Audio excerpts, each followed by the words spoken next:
নমস্কার বন্ধুরা, শীতকালে পালং শাকের গুণাবলী কে না জানে। চলুন আজকের রেসিপি পালং শাকের তরকারি।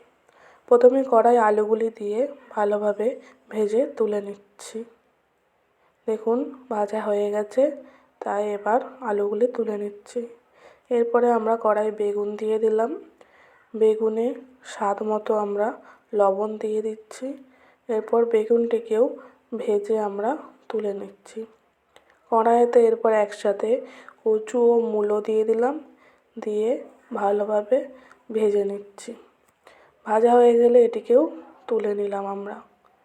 এরপর কড়াইয়ে তেল দিলাম, তেলটিকে গরম করে সেখানে লঙ্কা ও অল্প পরিমাণ জিরে দিয়ে দিচ্ছি। দিয়ে এর মধ্যে পেঁয়াজ কুচিগুলিকে দিয়ে দিলাম। পেঁয়াজ কুচিটি ভাজা ভাজা হয়ে এলে এর মধ্যে আমরা বাকি সবজিগুলি তুলে দিচ্ছি। বাকি সবজিগুলির সাথে সাথে অল্প পরিমাণ লঙ্কা গুঁড়ো ও অল্প পরিমাণ হলুদ গুঁড়ো দিয়ে দিলাম। দিয়ে ভালো করে মশলাটিকে মিশিয়ে নিচ্ছি। এরপর এর মধ্যে আমরা পালং শাকটি তুলে দেব। দেখুন এখানে আমরা পালং শাকটি তুলে দিলাম। পালং শাকটির সাথে ভালোভাবে সবজিগুলিকে মিশিয়ে নিচ্ছি। পালং শাকটিকে ভালোভাবে নাড়াতে থাকবেন যতক্ষণ না পর্যন্ত পালং শাক থেকে ঠিক এইভাবে জল বেরোয়। দেখুন প্রায় হয়ে এসেছে।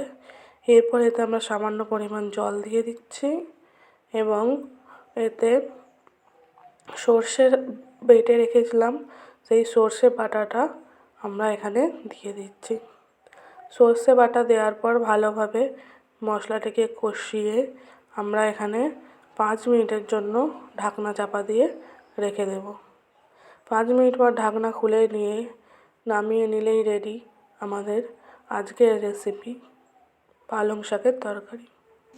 পালং শাক আমাদের রেডি হয়ে গেছে। এরপর আমরা গরম গরম ভাতের সাথে পালং শাকের এই রেসিপিটি সার্ভ করব। Thanks for watching video.